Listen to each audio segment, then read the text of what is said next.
Everyone, coding ninjas weekly contest 163 उसका problem number be discuss करने जा रहे हैं अपन। सो प्रॉब्लम स्टेटमेंट ये कहता है कि अपने पास दो नंबर्स दिए ए और बी, और एक ऑपरेशन में अपन क्या कर सकते हैं, ए को अपन अपडेट कर सकते हैं ए माइनस बी और उसका modulus absolute value of a minus b से उसको रिप्लेस कर सकते हैं। तो अपन को फाइंड करना है कि आप कितनी भी बार इसको ऑपरेशन करो, आपकी डिफरेंट वैल्यूज ऑफ ए क्या जनरेट हो सकती है, राइट। सो मान लो एग्जाम्पल दिया है 1 और 1, राइट। सो मान लो ए की वैल्यू 1 है और बी की वैल्यू भी क्या है, 1 है, राइट। तो अपन क्या कर सकते हैं, ए को रिप्लेस कर सकते हैं अपन ए माइनस बी और फिर उसके मॉड से, राइट। मतलब absolute value of a minus b से, मतलब इन दोनों को माइनस करेंगे तो 1 - 1 कितना होता है, 0। तो 0 आ गया और बी की वैल्यू 1 ही रहेगी, राइट। फिर वापस इन दोनों को माइनस करेंगे तो 0 - 1 कितना होता है, 1 होता है, तो 1। फिर बी की वैल्यू 1 ही रहेगी। फिर इन दोनों को माइनस करेंगे 0 और 1 इधर मतलब 1 ही रहेगा। बी को चेंज नहीं करा अपन, बी तो सेम ही है, राइट। ए की वैल्यू चेंज हो गई। तो ध्यान से देखोगे तो ये रिपीट होता जाएगा, राइट, ये रिपीट होता जाएगा। तो डिफरेंट वैल्यूज कितनी है, डिफरेंट वैल्यूज कितनी है, दो। कौन सी, 1 और 0, राइट। दो ही वैल्यू पॉसिबल है। या तो 1, डिफरेंट वैल्यूज कौन सी होगी, 1 या तो 0, या तो 0 होगा या 1 होगा, ठीक है। मान लो दूसरा एग्जांपल देखते हैं, राइट। मान लो ए की वैल्यू है, कौन सी है, ये सेकंड एग्जांपल जो है, राइट। देखो इसका आंसर क्या आ जाएगा, 2। सेकंड एग्जांपल है 5 2, राइट। ए की वैल्यू 5 है, बी की वैल्यू 2 है। तो इन दोनों को माइनस करेंगे, राइट। तो 5 - 2 कितना होता है, 3। और बी की वैल्यू 2 रहेगी। फिर इन दोनों को माइनस करेंगे, 3 - 2 कितना होता है, 1। इसकी वैल्यू 2 रहेगी। अभी 1 - 2 कितना होगा, 1। और 1 - 2 और फिर उसका एब्सोल्यूट वैल्यू करना है, ठीक है, ठीक है। एब्सोल्यूट वैल्यू निकालनी है। तो 1 - 2 कितना होता है, 1। तो वापस 1, इधर 2। फिर इन दोनों को माइनस करेंगे 1 और फिर इधर 2, राइट। फिर इन दोनों को माइनस करेंगे 1 फिर इधर 2। मतलब ये रिपीट होता जाएगा। तो ध्यान से देखो तो डिफरेंट वैल्यूज कितनी है, मतलब यूनिक वैल्यूज कितनी है, एक तीन ही वैल्यू पॉसिबल है एक ही, राइट। इससे ज्यादा पॉसिबल नहीं है। तो इसका आंसर क्या आ जाएगा, 3 आ जाएगा, राइट। आई होप समझ में आ रहा है। डिफरेंट वैल्यूज निकालनी है अपन को एक ही। देखो ये आई होप क्वेश्चन समझ में आ गया होगा। अभी देखो अच्छा वाला एग्जांपल करते हैं। देखो ये 11 और 5 वाला जो एग्जांपल है वो अच्छा है, उससे आपको समझ में आ जाएगा, राइट। देखो ए की वैल्यू 11 है, बी की वैल्यू 5 है, राइट। तो इन दोनों को माइनस करेंगे तो माइनस करोगे तो कितना आएगा, 6। फिर इधर 5 आ गया। फिर एक और बार माइनस किया मान लो, तो 6 और 5 माइनस करेंगे तो कितना आएगा, 1। और इधर कितना आ जाएगा, 5। अभी देखो मैंने दो चीज देखी कि देखो ये बी की वैल्यू क्या है, 5 है। अभी ये जो वैल्यूज थी, ये दो वैल्यूज जो थी 11 और 6, ये 5 से क्या थी, बड़ी थी, या तो ग्रेटर देन थी या तो इक्वल थी, राइट। ये दोनों वैल्यूज। और इसकी नीचे वाले जितने भी वैल्यूज आएगी, ये जो भी वैल्यूज आएगी वो कैसी है, 5 से छोटी है, राइट। 5 से छोटी आएगी। देखो इन दोनों को माइनस करोगे ना, तो 1 - 5 कितना होता है, 4, राइट। और इधर 5। तो ये दो जो वैल्यूज है वो कैसी है, 5 से छोटी है, राइट। तो मेरे को ये पता चला कि भाई 5 से जो बी है उससे कुछ बड़ी वैल्यूज होंगी, मतलब उससे कुछ बड़ी वैल्यूज होगी, और उससे कुछ छोटी वैल्यूज होंगी, राइट। ये मेरे को पता चला। देखो फिर वापस 4 के बाद आगे करोगे, 4 के आगे करोगे तो 4 - 5 कितना होता है, 1 और 5। मतलब रिपीट होता जाएगा। देखो 4 और 1 रिपीट होता जाएगा। तो यूनिक वैल्यूज कितनी आएगी, दो ही आएगी, राइट। तो देखो मेरे को बहुत अच्छी चीज पता चली कि जब भी ए छोटा है या इक्वल है बी से, तो हमेशा कितनी वैल्यूज पॉसिबल है, दो ही वैल्यू पॉसिबल है। सोचो कैसे। मान लो बी की वैल्यू है 10, राइट। मान लो जो बी है, सॉरी, बी जो है उसकी वैल्यू मान लो 10 और ए की वैल्यू है 6। तो देखो ध्यान से देखने जाओ तो दो ही वैल्यू पॉसिबल है कि भाई 6 - 4 कितना होता है, 4। 10 - 6 कितना होता है, 4, राइट। तो ये पॉसिबल है। फिर इन दोनों को माइनस करोगे तो वापस 6 आ जाएगा, राइट। सोचो 6 और 10 वापस आ जाएगा, सोचो। फिर 6 और 10 को करोगे तो वापस 4 और 10 आ जाएगा, राइट। आई होप समझ में आ रहा है। तो यूनिक वैल्यूज कितनी पॉसिबल है, दो ही पॉसिबल है। कब, जब ए छोटा है बी से, तो कितनी वैल्यूज पॉसिबल है, सिर्फ दो ही वैल्यू पॉसिबल है, राइट। ये मेरे को ये ऑब्जर्वेशन बना है मेरी, मेरे को पहले ये ऑब्जर्वेशन ये पता चला मेरे को, राइट। ठीक। देखो बट इसमें भी एक कैच है, राइट। इसमें कैच क्या है, इसमें कैच क्या है, देखो मैं बताता हूँ। मान लो ये वाला जो एग्जांपल था ना, कौन सा वाला, ये 1 1 वाला, 1 1 वाला जो एग्जांपल था उसमें दो ही वैल्यू पॉसिबल है, राइट। फिर देखो मान लो एक और एग्जांपल लेते हैं अपन। ठीक है, मान लो इसमें एग्जांपल तो नहीं दिया है, मैं देता हूँ चलो। मान लो ऐसा एग्जांपल है कि ए की वैल्यू है, बी की वैल्यू है 6 और ए की वैल्यू है 3, राइट। तो देखने जाओ तो 3 है ना, वो 6 से छोटा है, right. A less than equal to B है, राइट। बट इसमें कैच है कि इसकी यूनिक वैल्यूज एक ही पॉसिबल है, इसमें डिफरेंट वैल्यूज एक ही पॉसिबल है। क्यों, क्योंकि ए माइनस बी करोगे तो वापस 3 और 6 आ जाएगा, right? फिर एक और बार माइनस करोगे तो वापस 3 और 6 आ जाएगा, तो ये रिपीट होता जाएगा ना।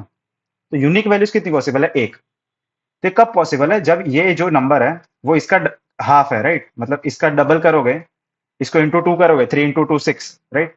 मतलब ऐसा है कि अगर ए को 2 से मल्टीप्लाई करते हो और बी आ जाता है, तो कितनी वैल्यूज पॉसिबल है, कितनी वैल्यूज पॉसिबल है, ए की वैल्यू पॉसिबल है। ये कैच है इसका, राइट। ये कैच है। आई होप समझ में आ रहा होगा। एग्जाम्पल दिया नहीं है, बट आई होप समझ में आ रहा है। चार्जिंग मेरा लगे, एक सेकंड। चार्जिंग चला जाएगा ना तो वीडियो बंद हो जाएगा, इसमें इसलिए मैं बार बार इसको कर रहा हूँ। एक सेकंड। हाँ, चार। हाँ, लग गया। ठीक है, देखो। आई होप समझ में आ रहा है, राइट? 3 into 6, मान लो एक और एग्जांपल लेते हैं। 8 है, बी की वैल्यू 8 है, और ए की वैल्यू 4 है। तो सोचो कितनी वैल्यूज पॉसिबल है? सिर्फ ए की वैल्यू पॉसिबल है, यूनिक। क्योंकि इन दोनों को माइनस करोगे तो वापस 4 और 8 आ जाएगा, फिर इन दोनों को माइनस करोगे वापस 4 और 8 आ जाएगा, तो ये रिपीट होता जाएगा। तो जब 2 into a equal equal to b होता है, तब कितनी वैल्यू पॉसिबल है? ए की वैल्यू पॉसिबल है, राइट? तो मैंने ये इफ एल्स लिख दी। ठीक है, तो ये मेरे को समझ में आ गया। फिर सेकंड ऑब्जर्वेशन देखो। देखो सेकंड ऑब्जर्वेशन। ऑब्जर्वेशन 2 देखो, ये ऑब्जर्वेशन कैसे मिलती है ये भी मैं बताता हूँ। आपको है ना बहुत सारे एग्जाम्पल ट्राई करने पड़ेंगे। कि पहले मैंने ये वाला ट्राई किया था, 11 और 5 वाला, राइट? ये अपने को क्वेश्चन में दिया था ना, तो मेरे को क्या पता चला? 6 और 5 आएगा। फिर इसके बाद क्या हो जाएगा? देखो, 6 और 5 जो है ना, उसके बाद क्या हो जाता है? 6 - 5 कितना होता है? 1। और इसकी वैल्यू कितनी हो जाएगी? 5।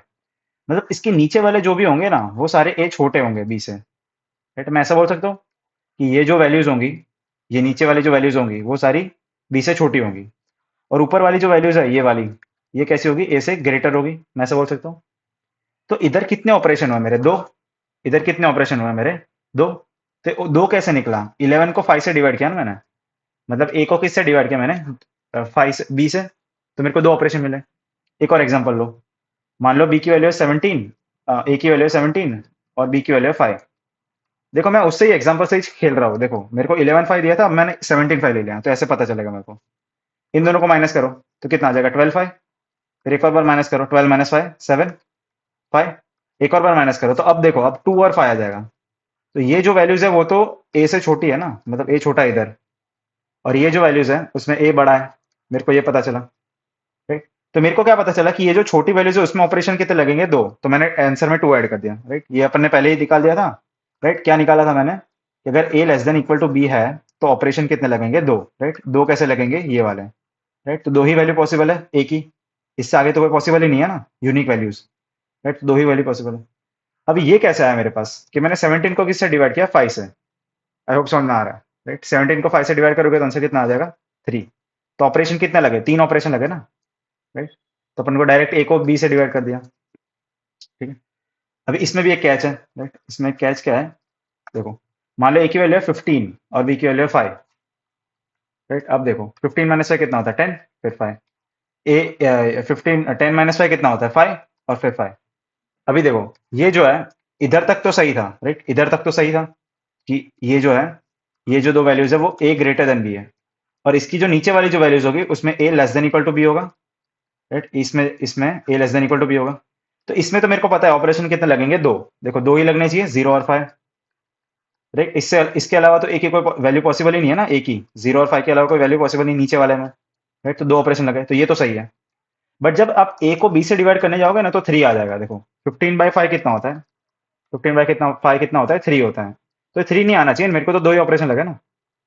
इसलिए मैंने क्या किया मालूम है? मैं इसमें थोड़ा स्मार्टली करूंगा कि ए बाई बी तो मैंने किया, राइट? ए बाई बी मैंने कर दिया, बट उसका सील निकाल देंगे अपन। क्या निकालेंगे? सील। कि भाई 15/5 तो कर रहे हैं अपन। ए की वैल्यू कितनी? 15, बी की वैल्यू कितनी? 5। तो 15/5 तो किया मैंने, फिर उसका सील निकाल दिया। सील का मतलब है उसका ग्रेटेस्ट इंटीजर निकाल दिया, तो इसका आंसर कितना आ जाएगा? 3। और सील निकालने के बाद उसके में से एक 1 माइनस कर देंगे अपन। देखो इससे सही आंसर आ जाएगा। तो अपन ए बाई बी नहीं करेंगे, सिर्फ ए बाई बी नहीं करोगे, इससे गलत आंसर आ जाएगा।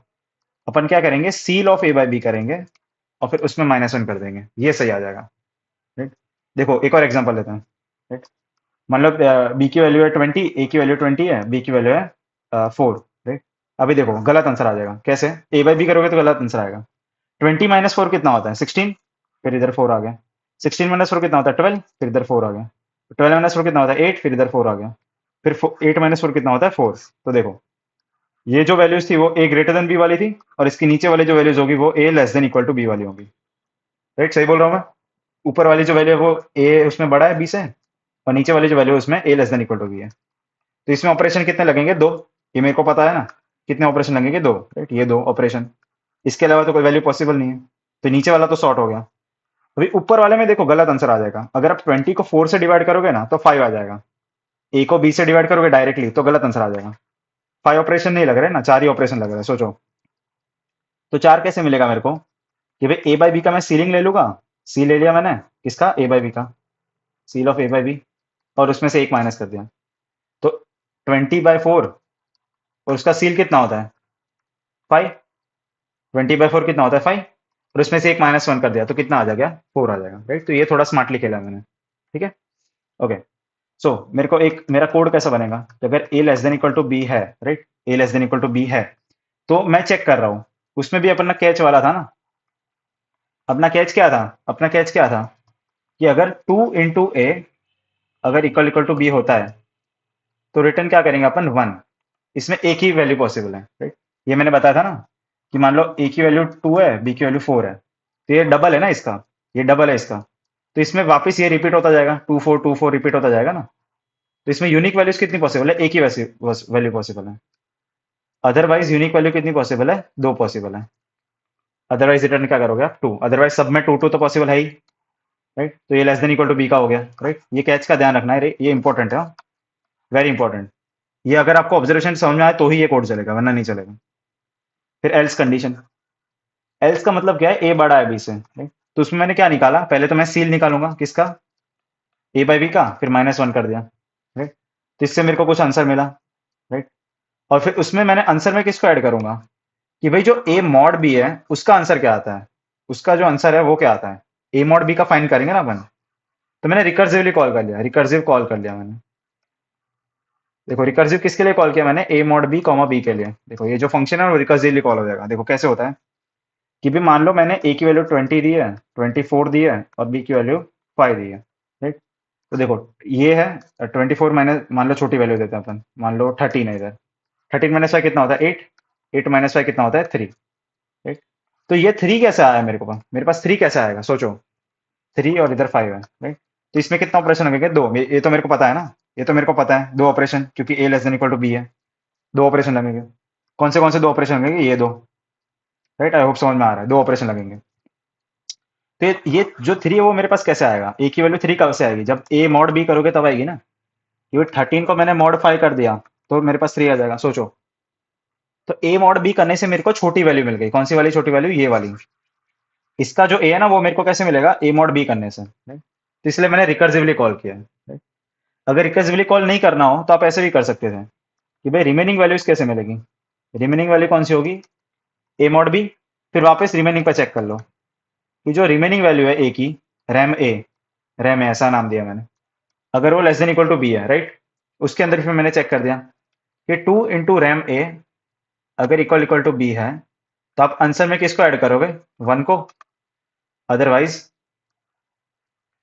आंसर में आप किसको ऐड करोगे, 2 को, right. Return answer, I hope समझ में आ रहा है, रिटर्न आंसर, राइट। इसमें भी चेक करेंगे ना, ये जो 3 आया, नीचे वाला जो 3 आया, ये वाला, right? ये वाला जो 3 आया, ये 3, इसमें भी चेक करना पड़ेगा ना। मान लो इधर 6 है और इधर 3 आ जाएगा, इधर 3 आया और इधर 6 है मान लो, तो फिर तो एक ही ऑपरेशन पॉसिबल है ना। तो जो रिमाइंडर आया ना, रिमाइंडर ए मॉड बी करने से जो रिमाइंडर आया, उस पर भी अपन सेम इफ एल्स चेक करेंगे, राइट। तो रिकर्सिवली भी कर सकते हो और इससे भी कर सकते हो, देखो मैं बताता हूँ। तो सी प्लस प्लस का कोड करते हैं, मैंने क्या चेक किया कि ए छोटा है बी से, राइट। तो उसमें मैंने चेक किया क्या, कैच वाली कंडीशन, कैच कंडीशन, कैच वाली कंडीशन, कैच वाली कंडीशन क्या बोलती है कि अगर 2 × ए अगर बी होता है तो कितने ऑपरेशन लगेंगे, एक ही ऑपरेशन लगेगा, तो रिटर्न 1, अदरवाइज कितने ऑपरेशन लगेंगे, दो, राइट। आई होप समझ में आ रहा है, राइट। कैच वाली कंडीशन लगा दी मैंने, ठीक। वरना वरना मैं क्या चेक कर रहा हूँ कि मैंने एक आंसर बनाया, आंसर कैसे मिलेगा मेरे को, सील ऑफ, किसका सील निकाला मैंने, ए बाई बी का, ए बाई बी -1। अभी देखो ceil of a by b लिखोगे तो नहीं होगा, ए इंटू 1.0 करना पड़ेगा, क्योंकि ए भी इंटीजर है और बी भी इंटीजर है। तो अगर डायरेक्टली ये लिखोगे ना, ये डायरेक्टली लिखोगे तो नहीं चलेगा, ये लिखोगे तो नहीं चलेगा, इसलिए अपन ने क्या किया, मल्टीप्लाई बाय 1.0। फिर मैंने रिमाइंडर निकाला, रैम ए, रैम ए कैसे मिलेगा, ए मॉड बी से। फिर रैम ए पे भी कंडीशन लगा कि रैम ए जो है 2 × रैम है, 2 × रैम है अगर है, अगर वो बी के इक्वल है, तो फिर आंसर में अपन किसको ऐड करेंगे, 1 को, अदरवाइज आंसर में अपन किसको ऐड करेंगे, 2 को। रिटर्न आंसर हो गया, बस इतना ही कोड था, राइट। रिकर्सिवली कॉल करना है तो वो भी कर सकते हो आप, इससे भी चल जाएगा। देखो चल गया, सबमिट करो, राइट। आई होप समझ में आ रहा है, right? बहुत सारे एग्जाम्पल ट्राई करोगे तो ऑटोमेटिक हो जाएगा। जावा का कोड करते हैं। ठीक। सो जावा में भी सेम चीज। देखो पहले तो मैंने क्या चेक कर लिया कि अगर छोटा है A less than equal to B है। फिर मैंने कैच वाली कंडीशन चेक कर ली। कैच वाली कंडीशन, राइट। कैच वाली कंडीशन क्या बोलती है कि अगर 2 इंटू ए अगर बी है तो कितने ऑपरेशन पॉसिबल है? एक ही ऑपरेशन पॉसिबल है। वरना कितने ऑपरेशन पॉसिबल है? दो ऑपरेशन पॉसिबल है। राइट, ये मेरे को पता चला कैच वाली कंडीशन से। राइट, तो ये हो गया। और उसके बाद एल्स लिखेंगे। सो मैंने एक वेरिएबल बनाया आंसर नाम का। अभी आंसर कैसे मिलेगा? सील से, राइट। सील वाला कॉन्सेप्ट बताया था मैंने, a/b-1। राइट, ये सील करोगे ना तो एक्यूरेट आंसर आ जाएगा। राइट। अभी देखो सील जो है ना वो डायरेक्टली नहीं निकलता, तो इसको आपको किससे मल्टीप्लाई करना पड़ेगा? 1.0 से। राइट, ये करना जरूरी है। जरूरी क्यों है? अगर आप a/b लिखोगे तो नहीं होगा, बिकॉज ए कैसा इंटीजर, बी भी कैसा इंटीजर, तो डायरेक्टली नहीं होता ये। तो इसको अपन को डबल में कन्वर्ट करना पड़ेगा, इसलिए अपन ने क्या लिखा है? Multiply by 1.0। आई होप समझ में आ रहा है। फिर मैंने रिमाइंडर निकाला। रिमाइंडर ए कैसे मिलेगा? ए मॉड बी से।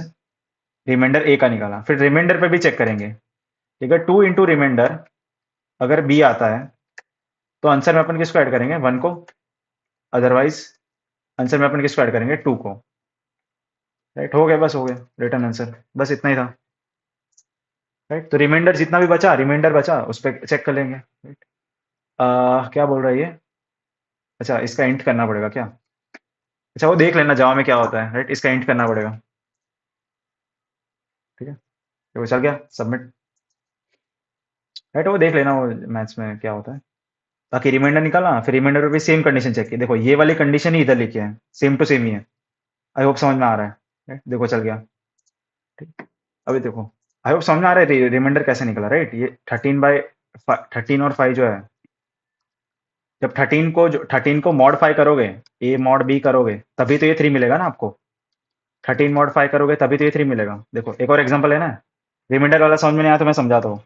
मान लो 19 है और इधर 5 है, तो इसको माइनस करोगे तो कितना आ जाएगा? 14, 5। तो इन दोनों को माइनस करोगे कितना आएगा? 9, 5।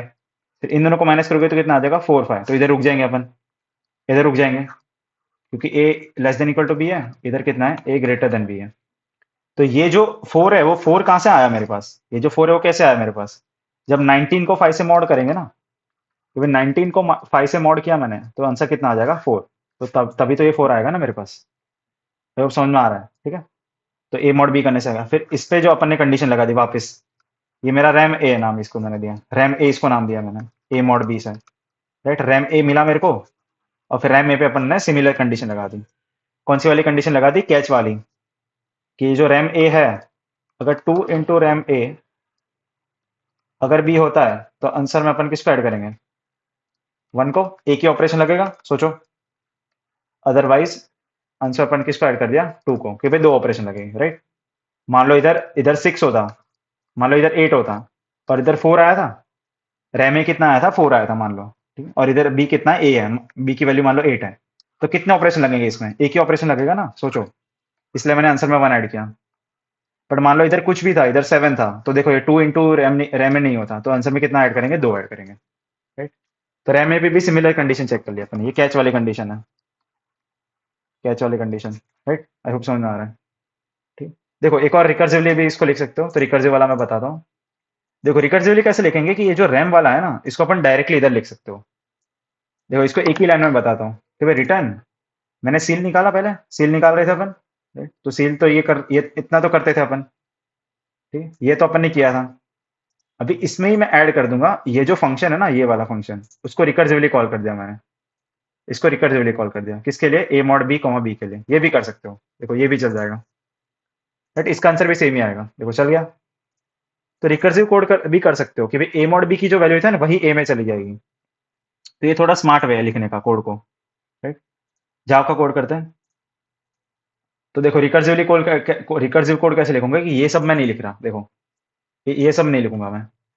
और ये जो था ना, इसको डायरेक्टली रिटर्न करते हैं अपन। देखो स्मार्ट तरीका लिख बता दो कि भाई ये तो था ही मेरे पास। राइट, अभी देखो ये जो फंक्शन है ना, कौन सा वाला? ये वाला, नंबर ऑफ वैल्यूज, इसको ही मैं इधर लिखूंगा। और इसमें ए की जगह मैंने ए मॉड बी पास कर दिया। ए की जगह क्या पास कर दिया मैंने? A mod B. तो फिर ये वाली कंडीशन ऑटोमेटिक चेक हो जाएगी, ये वाली कंडीशन। राइट, देखो रन करो इसको। राइट, तो ये थोड़ा स्मार्ट तरीका हो गया। राइट, देखो ए मॉड बी कहाँ जाएगा, ए में, और फिर ए की वैल्यू ये हो जाएगी। तो फिर ये वाली कंडीशन चेक हो जाएगी, ये वाला इफ है ना, वो चेक हो जाएगा। तो देखो ये थोड़ा स्मार्ट है तरीका, ऐसे भी कर सकते हो। वरना वो रैम ए वाला तो है ही, उससे करना हो तो उससे कर लो, इससे करना हो तो इससे कर लो। दोनों तरीके अच्छे हैं। राइट, देखो मल्टीपल वेज बता रहा हूँ मैं आपको, कोड लिखने के बहुत सारे तरीके होते हैं। राइट, तो देखो सोचो टाइम कॉम्प्लेक्सिटी की कोड कितनी होगी, ए बाई बी। ये जो फंक्शन है मतलब वो ए बाई बी नहीं कह सकते अपन, दो ही बार चलेगा, ओ ऑफ वन ही फंक्शन है, और स्पेस कॉम्प्लेक्सिटी है ओ ऑफ वन है। right? मतलब बहुत छोटा टाइम में चल रहा है। राइट, तो हेल्प कोड में समझ में आया होगा। ठीक है, दोनों अप्रोच मैंने बताई, रिकर्सिव वाली और इटरेटिव वाली भी। सो दोनों से कर सकते हो। अभी इसके बाद थर्ड क्वेश्चन डिस्कस करेंगे नेक्स्ट वीडियो में। Till then keep learning, I will see you in the next video. Bye bye, take care.